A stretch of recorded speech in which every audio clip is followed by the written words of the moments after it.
membranosa consiste básicamente en el engrosamiento de la membrana basal glomerular que no tiene proliferación, ni infiltración, es muy escasa.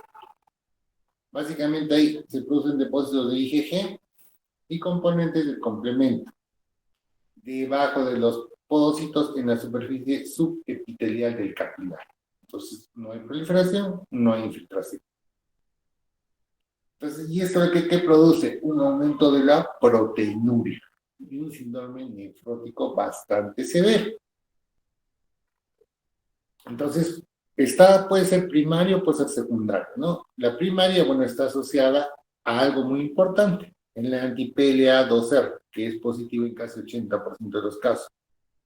El anti-THSD7A, el NEL, tienen posibilidades muy bajas, ¿no? 3 a 5%, 5%. Prácticamente todas es por anti-PLA2R.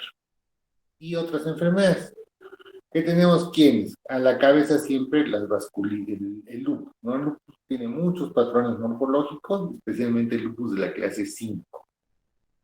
La vasculitis ANCA, la artritis reumatoidea, Sjögren, tiroiditis de Hashimoto, Graves, dermatitis herpetiforme, cirrosis biliar primarias. Hay pacientes que debutan con un problema renal cuando su causa es una cirrosis biliar primaria. Dentro de las enfermedades infecciosas, ¿quién es el que más produce eso? Más que la hepatitis B es la hepatitis C. Entonces, también es muy importante eso de la prevención, ¿no? La hepatitis C, que ahora cuando vacunamos contra B, no contra C. Entonces está asociada a enfermedades de transmisión sexual, ¿no? La IgA, la antimembrana basal glomerular, las autoinmunes, que son la enfermedad renal injerto contra huésped, la glomerulopatía del trasplante, las infecciones de virus, hepatitis B, C, VIH también tiene muchas diferencias. La TB, hay pacientes que hacen una membranosa en TB por una amiloidosis. La malaria ya no se ve mucho, pero sí hemos visto pacientes con glomerulopatía secundaria malaria. Quistia de Quirico no es muy común, esquistosomas tampoco. Entre las neoplásicas, básicamente el Hodgkin, que es el que más se asocia, y los tumores sólidos. De todos estos, el más común, el que más puede producir es el de colon. Fármacos, bueno, están los AINES, por eso es que los AINES son bastante peligrosos. O sea, los AINES no se pueden consumir o no se deben consumir como se consumen. Uno va a la farmacia y ahora te dan Coxdox todavía, ni siquiera te dan el paracetamolcito que te dan antes, ¿no? De frente te meten Coxdox. La hidroclorotiazida, que está básicamente asociada cuando y hay un deterioro renal, por eso es que es importante, cuando ustedes hagan fármacos en nefrología, van a ver la importancia del dosaje.